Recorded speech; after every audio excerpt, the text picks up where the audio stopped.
Hello everybody. So I'm watching Arrow for the very first time and I've made it to Season 8, the final season, and today I'm going to talk about it. Let's go.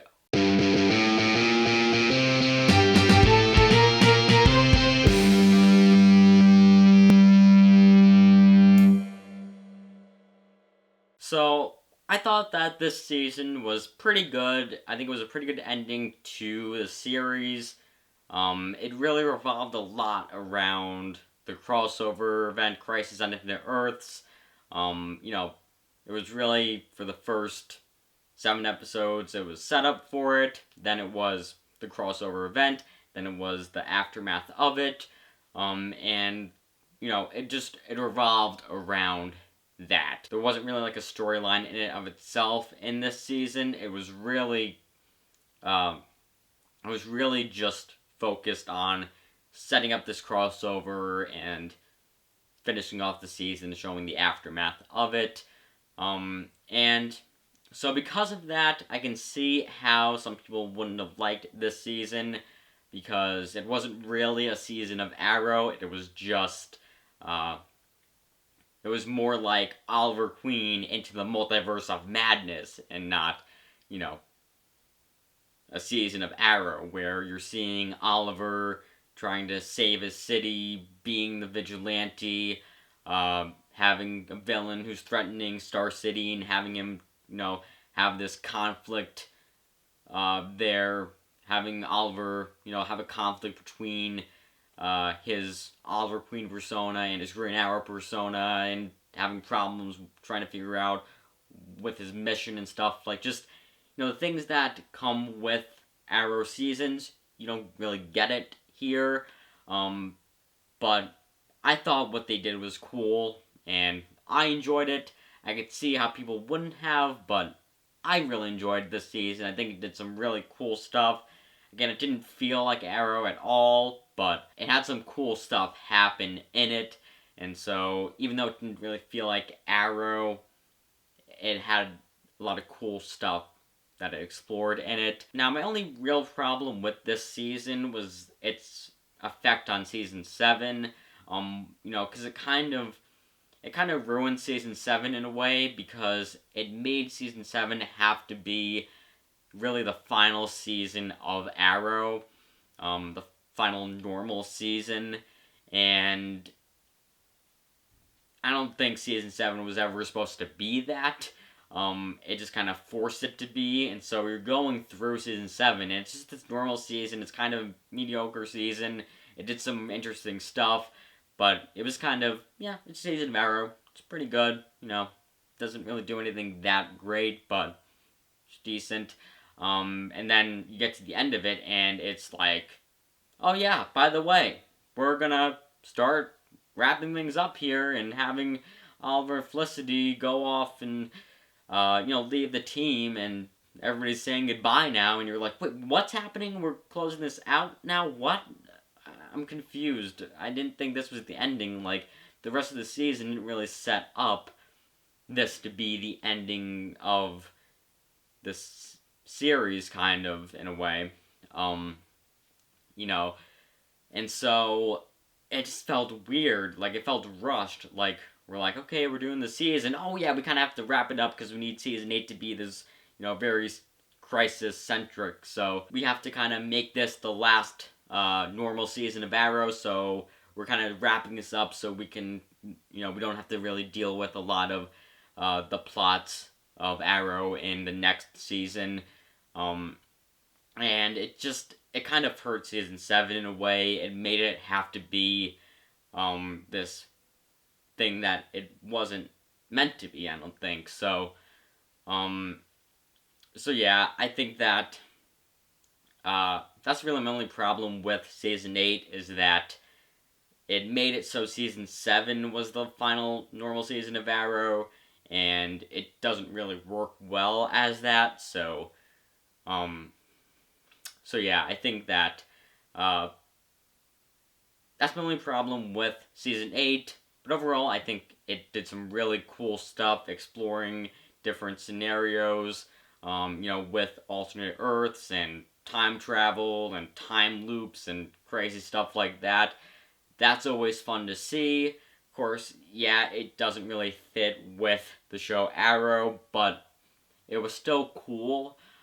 So I enjoyed a lot of it. And so I think that because there's only 10 episodes here, I want to go through each one and kind of give my thoughts on it. So, first episode, we kind of see an alternate version of season 1, taking place on Earth 2 and taking place just in one episode, shortened to one episode. And I thought that was pretty cool to see this, again, alternate version of the first season of Arrow, how things are different in Earth 2. Yeah, I thought it was cool. I think that this was a fun episode. It gave, some nostalgia for season 1, with and seeing, the differences there, so yeah, this was a fun episode. I enjoyed it, and it sets up Crisis on Infinite Earths, with having Earth 2 get destroyed, in, at the end of the episode. So, this was a fun episode that, I think did a good job with this premise of showing this alternate version of Season 1. Then we get to Episode 2, we get it's all in Hong Kong, and so we get to see some of our Hong Kong characters, like Tatsu. So, yeah, this was a fun episode. There's not really much to it. I enjoyed it. Episode 3, we get Thea and some League of Assassins stuff, and at the end of it, Thea teams up with Talia al Ghul to create this new League of Heroes, I think. That's what they called it, so that was a fun episode. Then, moving on to episode 4, I think this is where some really cool stuff this season started to happen, where we get the characters from the flash forwards of last season and the first episodes of this season. We get the flash forward characters end up getting transported to the present day by the Monitor, and we get to see Oliver get to interact with his daughter Mia, which that was cool, to see him training her to be the Green Arrow. Yeah, they had some cool stuff there, and it made the flash forwards relevant, because it was always so weird last season seeing these flash forwards and why are we seeing them? This kind of feels like it's spoiling the show. They're saying, oh, Oliver dies, and this happens, and you're like, doesn't that kind of spoil the show? But it finally makes them relevant because it creates this scenario where you're seeing this dystopian future that now our characters are trying to prevent, and you're able to see what the future was supposed to be like. And so once you see in the 9th episode what it's like now, once, Oliver restarts the universe and, makes all these changes to make this future better, that makes it so cool because you're like, oh, that's why we were seeing this. We get to see what the dark future was like, so we can appreciate what this new future is, and we can, have this cool scenario where, our characters are trying to change the future. A lot of, it kind of reminds me of a lot of Flash stuff, trying to change the future, but, we get that here, and, it adds relevance to these flash forwards where, previously it just felt like, why are we seeing this? It's kind of spoiling the show. It made it relevant finally. Anyway, though, then we go to episode 5, and we get some Russia stuff. We get to see Anatoly. We get to see more interactions with Oliver, Mia, and William. And we get the return of Roy here, which it's always cool to see Roy. And so that's kind of what happens in this episode. Then, moving on to episode 6, we get this time loop episode where Oliver's trying to save Quentin and is failing. And then he realizes that this is meant to show him that he needs to accept his fate, that he is going to die, because that was, a storyline in the first few episodes of the season, which was Oliver is trying to change his fate. He's not accepting the fact that he has to die in Crisis, and he doesn't really trust the Monitor, and so, these first 7 episodes are getting him to, trust the Monitor, and this is the episode where that finally happens, where he finally realizes he has to trust the Monitor, and that he's going to have to die in Crisis, and so I thought that was cool. I love time loop things, like Groundhog Day type things. That's always fun. Again, it doesn't feel like Arrow, but it's still cool to see this scenario with Arrow characters in it.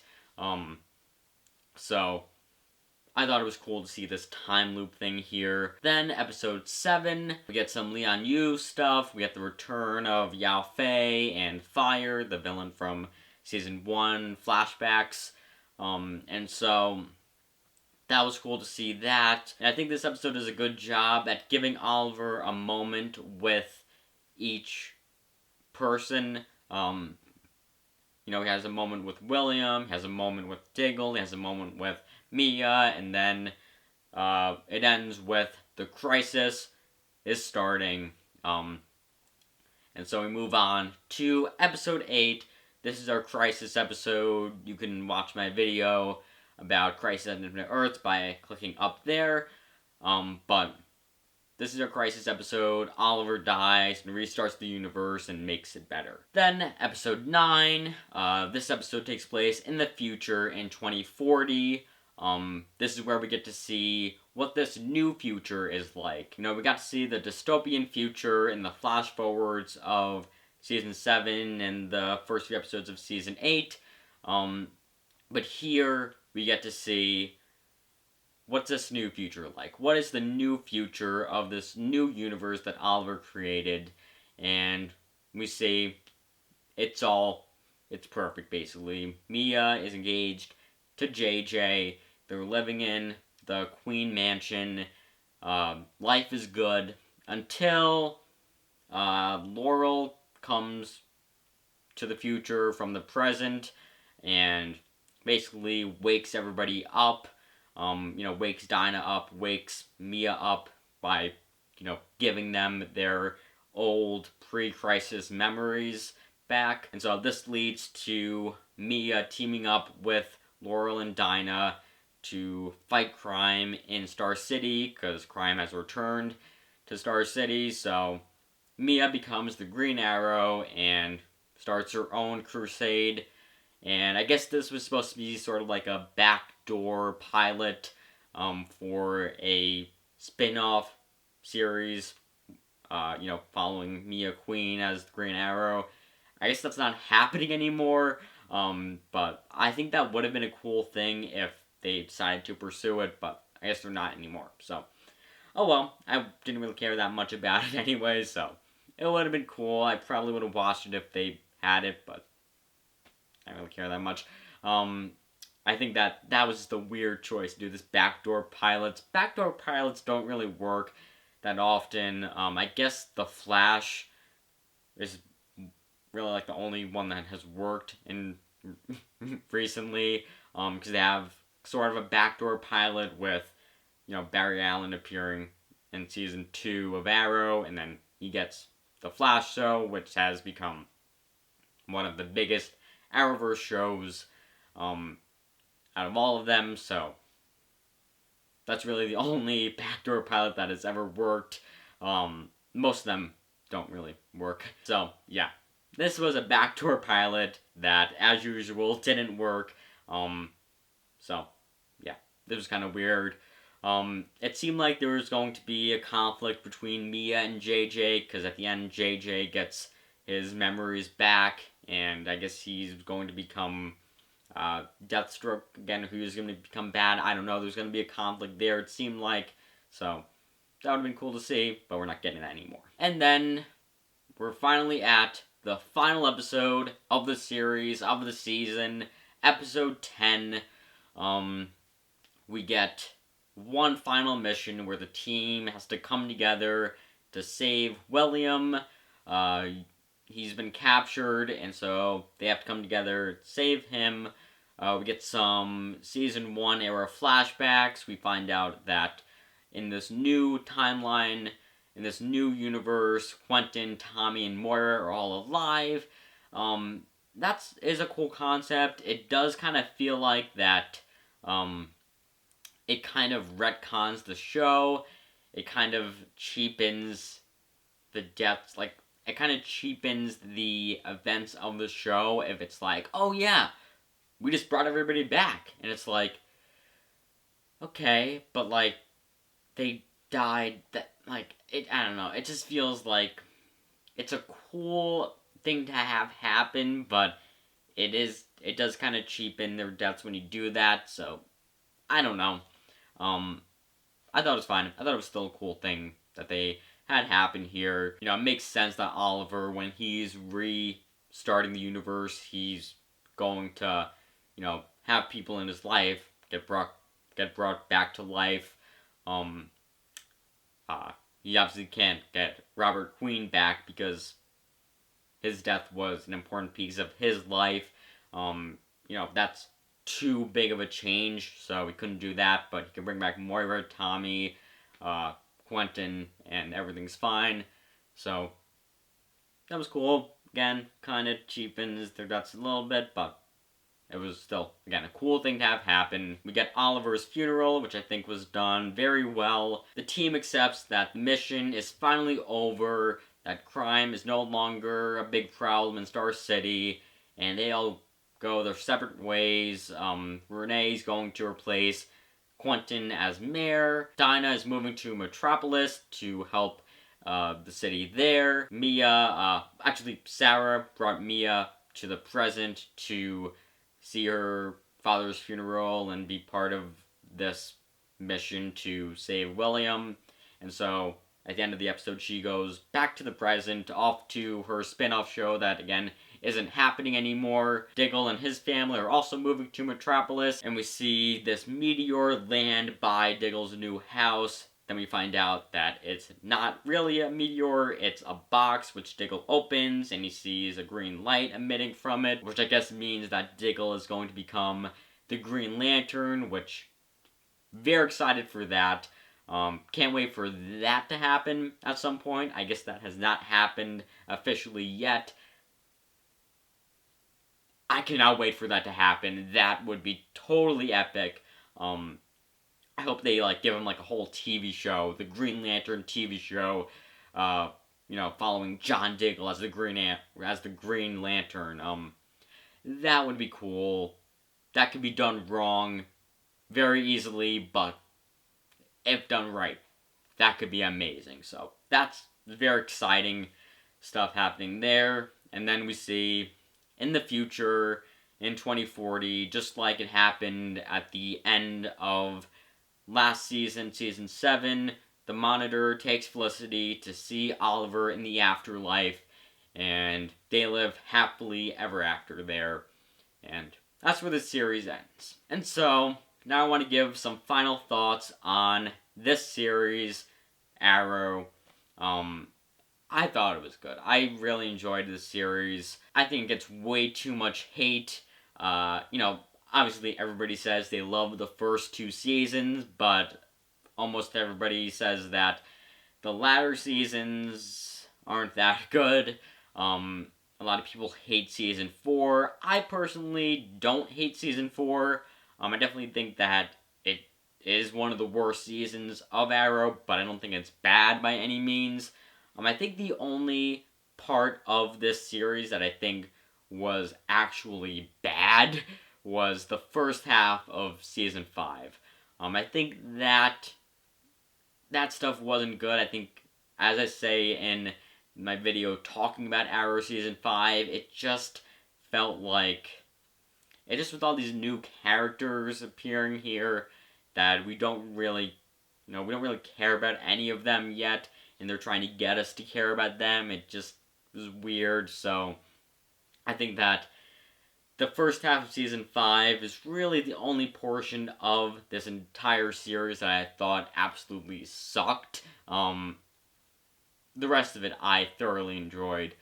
There was some stuff in season 3 that I didn't really enjoy, especially, specifically the whole thing with hiding Sarah's death from Quentin. That just didn't really make sense at all. So, that was weird. But besides that, I think there really wasn't much in this show that I absolutely hated. There were definitely some stuff that I think was better than others, but there wasn't really much here that I absolutely disliked, as much as a lot of people say there is. So, again, I think this series gets way too much hate. There's a lot of amazing stuff throughout the entire series, and I will say that it definitely becomes a different show as the show goes on. Like, definitely if you look at what the show is in the first season, that is extremely different from what it is in the 7th season, but